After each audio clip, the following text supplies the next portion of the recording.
আসসালামু আলাইকুম রহমতুল্লাহ। সম্মানিত শ্রোতাবৃন্দ, আমরা আজকে অনেক দিন যাবৎ, অনেক বছর যাবৎ এই গোমতী হাসপাতাল কর্তৃক হাজীদের সেবা পাচ্ছি বিনামূল্যে।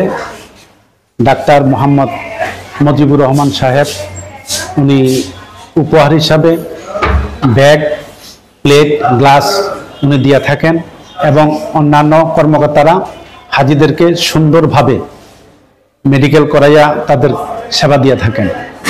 আমরা দিন দিন এই গোমতী হাসপাতালের উন্নয়ন চাই এবং হাসপাতালের এমডি সাহেব জনাব ডাক্তার মজিবুর রহমান সহ সকলের সুস্বাস্থ্য কামনা করছি।